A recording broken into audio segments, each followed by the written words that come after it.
Yo, what's going on guys? It's Abs here and welcome back to another Gears 5 news update video. So in today's video, I'm just going to be talking about the latest Gears 5 news, which involves the Operation 3 launch date, the core mechanics roadmap, and the new Gnasher tuning change as well. So as always, be sure to subscribe and hit that notification bell if you're new to this channel for everything Gears of War related. And yeah, basically I've just picked out the main bits of information. This may be a bit of a longer video compared to other news videos, simply because there is quite a bit to cover and it is quite in-depth and quite complex stuff. So yeah, let's dive straight in. So the Operation 3 launch date is March 31st, 2020, and this is what the coalition have to say. The launch date for Operation 3 is scheduled for March 31st, 2020. We've extended our standard operation length to give us some extra time to deliver important hotfixes and server-side updates to help improve the overall Gears 5 experience. We've already deployed a significant improvement to Ranked, more still to be done, and our first hotfix on Tuesday. Between now and Operation 3, we've got even more hotfix tile updates and server-side changes coming. We understand that waiting a bit longer for Operation 3 may be disappointing news, but the team at the Coalition is fully committed to delivering the Gears experience you want and deserve. Thank you for your passion and loyalty through ups and downs over the past 6 months. Right, so obviously it is quite disappointing news. You know, I was really eagerly waiting some news regarding Operation 3, and I thought it might have just been a few weeks away till Operation 3 dropped, and now we're looking at over a month, and it is quite disappointing, but it is quite understandable as well. But man, over a month, what we're going to do for content, it's going to be quite a long wait, and hopefully it is worth the wait. I do hope Operation 3 knocks it out of the park. And yeah, you know, they are trying to improve the overall Gears 5 experience. Because of the such poor launch, we are still suffering from that, and they are trying their best now to rectify that. Hopefully they won't make these mistakes again, and hopefully they've learnt. And yeah, Operation 3 news, as they come, I will be covering that. Let's move on to the next bit of news anyway. So we got Gnasher's Only King of the Hill as well, if you haven't played that already. There's also a new medal for that. I've also got some gameplay of Gnasher's Only King of the Hill on the channel, so be sure to check that out. There's also a new hive called the Warren as well for you Escape fans. There's an Operation 1 bundle as well, and now let's jump straight into the juicy bits of information, which is the movement and combat roadmap, which is quite in depth. So let's see if we can understand all of this information and process it all. Right, so the Coalition firstly state this. Starting with Title Update 3, we adopted a new philosophy for movement in Gears 5. We believe Gears is at its best when it feels responsive, supports a variety of playstyles, and allows for a greater demonstration of skill. In Gears of War 4, we believe that a fair and balanced game meant making movement that punished people for errors. This hampered our ability to improve the game, as our focus was on making sure that every move had heavy consequence, rather than its combat potential. This philosophy was adopted in the early development of Gears 5. At launch, it was a very slow, deliberate game that heavily punished you for any mistake.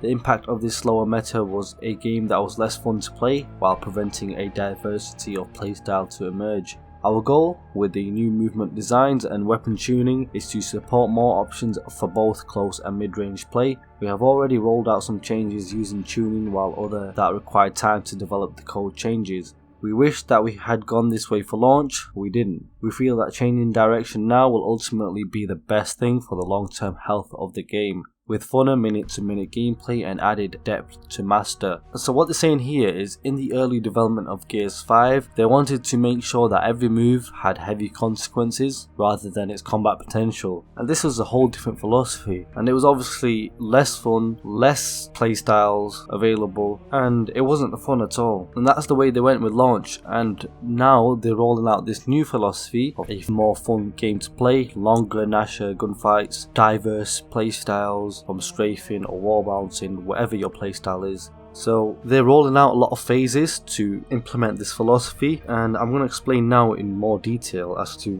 what they're going to do in terms of the phases, and what they've completed so far and what they've yet to complete. So phase 1 was expanding viable playstyles with responsive and skillful strafing.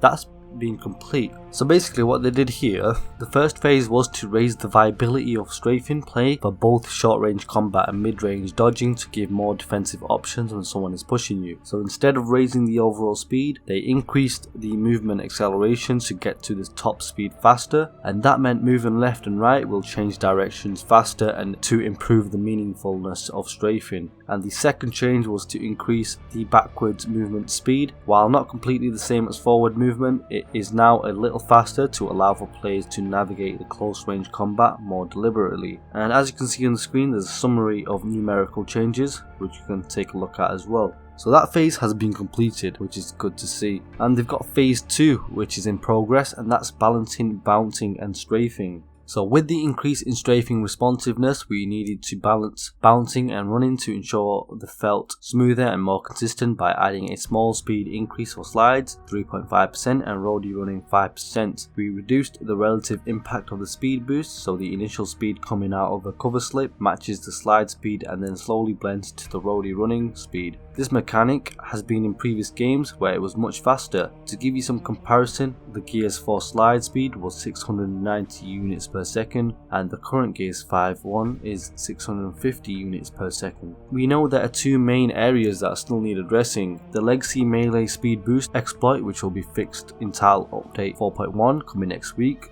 and people can currently accelerate from cover too quickly when standing still. We are deploying a client change in Operation 3 that will only allow the speed boost when you are sliding into cover from a roadie run. If you are stationary in cover and ambush someone using a slip, you will only move at regular movement speeds. Now this is a good change in my opinion, because basically if you're stood still and you take cover and you accelerate from the cover, you have so much speed just from standing still, and that shouldn't be the case. What it should be is if you roadie run onto that cover, then you should be able to accelerate off that cover because you've got some momentum already, if that makes sense. So that is a good change coming. So phase 3 is making the duels last longer, and you can already see, from the Gnasher being changed to bringing the gib range in and increasing the longer range poke damage. That's making the duels a lot longer, bringing back that 2-shot gameplay. And as of today, Thursday, February 20th, they have deployed further revisions to the tuning based on early feedback. So they think that the philosophy has landed well, and I will agree with that, to be honest, because I am loving the new Gnasher, but they think that the specific values need a few tweaks. So as you can see on this graph on the screen, this is Gnasher damage fall off comparison. So the red line is the 4.1 Gnasher, which is the old Gnasher. The light blue line is the current Gnasher in 4.2, and the green line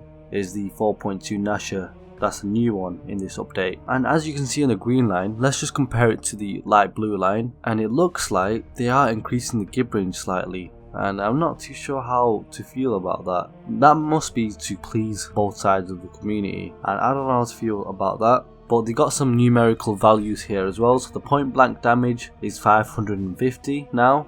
That was 500 before, and just for reference, a player has 600 health in Gears of War. So obviously if you get a point blank, it will now do 550 damage, so they'll still have 50 health if they've not been damaged previously to that. The poke damage, so 200 damage now with full spread when at 1000 Unreal units away. That was 100 damage previously. So when at 1000 Unreal units, 1 Unreal unit is 1 centimeter in game, so 1000 Unreal units, that will be 1000 centimeters away from your opponent, which is 10 meters in game, if that makes sense. When you're 10 meters away from your opponent in game, there is a 200 damage when it's a full spread. So this makes 9 to 10 shot kills closer to 4 to 5 shot kills when at 1000 Unreal units, which is 10 meters. And that change does seem a lot better. That means the Gnasher is a lot more versatile. And they have also increased the Gnasher ammo capacity on spawn to 30 rounds from 18. Now in my opinion, that is a bit of a pointless change. Reason being is because it is so easy to pick up ammo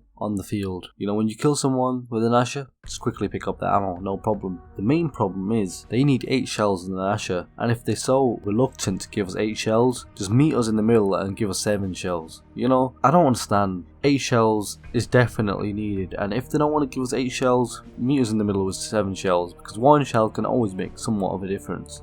So that's my opinion of that. And then phase 4 is making consequences more responsive. So basically they want to move towards a system that provides trade-offs. So instead of having a wall cancel cooldown as they've had since Gears of War 4, they will introduce a short slowdown on slides following a cancel. The more you cancel, the more you will reset the slowdown. The slowdown will fade off quickly. This means that if you use longer slides, i.e. more efficient with your cancels, you will be able to move faster and evade better. If you cancel too much, you will make yourself more of a target. We will take time to tune this value to feel natural and intuitive. The point isn't to remove hyper bouncing anymore, just make it a trade-off. If you can find the best rhythm of sliding, you will have the most combat potential. Okay, so yeah, that seems pretty good as well. So that's phase 4. So phase 5 is greater opportunities to combine movement and shooting. So as part of our making it feel more responsive process, we are re-evaluating all the shooting delays in the game. These are primarily in place to make network play fair. However, we may have erred too much on the side of fairness and taken out some of the ways to play. We will be re-evaluating to see if we can balance the fairness. Until we go through this, we can't exactly say which ones we will change and exact timing. We will also be looking at making the delays anisotropic, e.g. different in different directions. Rolling forward will have a greater shooting delay. Okay, yeah, that's good. Rolling sideways and backwards may have different delays as well.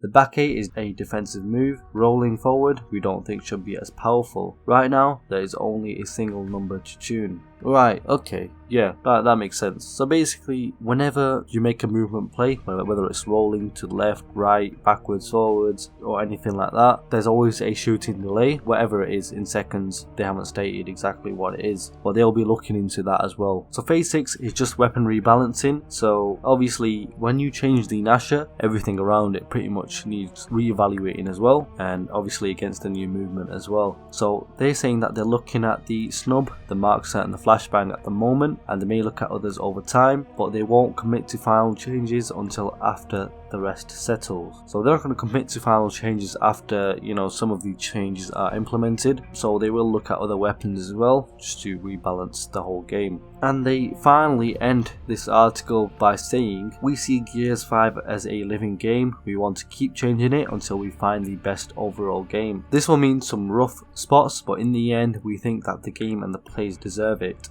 As always, we appreciate the feedback and look forward to seeing you online. Right, okay, so a lot of news to take in and a lot of in-depth details to take in there, and I hope I did kind of explain those well, and I hope you guys kind of got an idea of the changes. But, kind of are paying the price for how poor the game launched. But, we've been through that, and let's stay positive and let's just hope they can get this right. If they go through all these phases and things are still wrong, then it's going to be quite disappointing. It's going to be very disappointing. But let's hope they get it right. But yeah, guys, that is the latest news at the moment. So if you did find this video informative, then be sure to drop a like and comment down below what you think of the changes and the latest news. Subscribe if you are new to this channel, and I'll catch you guys on the next one.